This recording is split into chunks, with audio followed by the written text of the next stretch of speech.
Corriere del Veneto, martedì 28 ottobre 2025. Un paese ancora al palo. Immaginate di sfogliare un originale album di fotografie. La prima immortala un ristorante costoso ed elegante, i cui tavoli all'imbrunire vengono occupati da giovani che se lo possono permettere, non usando le carte di credito delle benestanti famiglie di origine, ma con gli ottimi stipendi che guadagnano già nei primi passi di carriera. Questa foto è stata scattata qualche mese fa sulla East Coast americana, nell'iconica città di New York. Nella seconda immagine si riconoscono i profili di leader e team di giovani trentenni che guidano imprese nei settori più innovativi e tecnologici. Ritrae quello che succede sulla West Coast americana, nella leggendaria Silicon Valley. La terza contiene una foto della Terra ripresa dallo spazio, in cui si vede l'intero pianeta come un disco piatto colorato con tonalità diverse che distinguono le aree che crescono e quelle in affanno. La didascalia in questo caso è articolata e recita così: declino, parola parziale datata, categoria inadeguata per descrivere gli scenari globali, termine che ha smarrito la capacità di descrivere i complessi fenomeni che fanno scivolare certi territori ai margini dello sviluppo economico, tecnologico e sociale.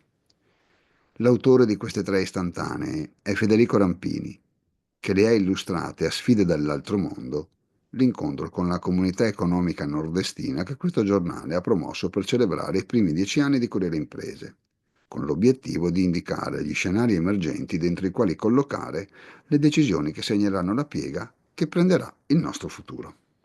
Si tratta di decisioni che saremo chiamati a prendere in modo consapevole e non sull'onda di emozioni o trend del momento.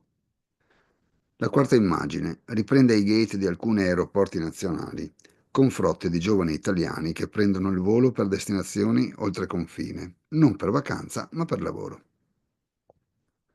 La didascalia riporta: giovani sulla via dell'estero.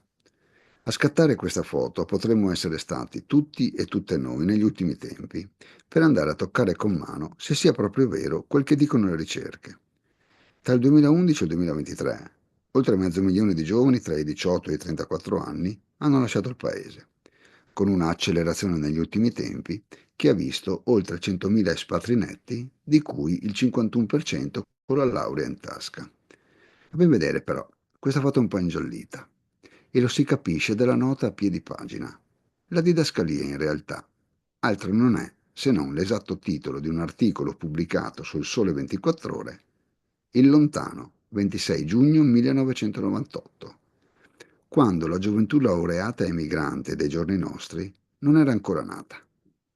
Sono passati quasi 30 anni e siamo ancora qui a descrivere il fenomeno, invece di presentare le politiche realizzate per bilanciare la legittima aspirazione delle nuove generazioni di essere protagoniste del mondo contemporaneo e fare esperienze oltre confine. Gli italiani all'estero, gli stranieri anche in Italia. È per questa ragione che di mio pugno ho cancellato la didascalia originale della foto e l'ho sostituita con un paese al palo, perché noi ci meritiamo di parlare di circolazione dei cervelli e non solo di fuga dei cervelli. Che fare? La proposta del contratto d'ingresso per giovani, lanciata da Gigi Copiello, che ha suscitato un ampio e valido dibattito, è un primo passo, con la precisazione che questo contratto andrà costruito nella scia della circolazione dei cervelli e quindi sulle esigenze di persone di tutte le nazionalità e non solo di nazionalità italiana. A Carlo Pasqualetto, intervenuto su queste colonne sabato 25 ottobre, il merito di aver allargato lo scenario.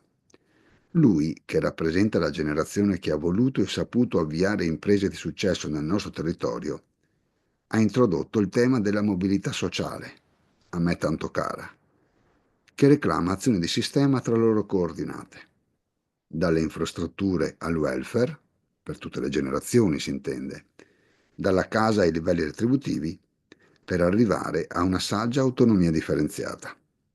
È questa la via maestra per rimetterci in movimento. E secondo me il grimaldello per staccarci dal palo al quale siamo inchiodati è rinnovare in modo equilibrato, ma con coraggio e determinazione, le elite che hanno in mano le leve per poterlo fare. Nel corso dell'incontro Sfide dall'altro mondo c'è stato chi ha segnalato che a volte si ha l'impressione di avere a che fare con leader che hanno un piede impigliato nella storia e non riescono a interpretare le aspirazioni, l'impegno e i sogni, sì, anche i sogni, delle persone che ancora hanno tutta la vita davanti e che per questa ragione non riescono a meritarsi le loro competenze. E c'è stato chi ha ricordato l'importanza di avere patti di territorio, sottoscritti dagli attori chiave, che includano impegni misurabili in risultati di breve, medio e lungo periodo. Fra un mese abbiamo l'occasione di sceglierci la leadership che ci governerà nei prossimi anni. Valutiamo le proposte politiche dei vari schieramenti in termini di capacità di generare mobilità sociale e, visto che le generazioni più interessate agli effetti di questa mobilità sociale sono in netta minoranza, mettiamoci dalla loro parte e supportiamole.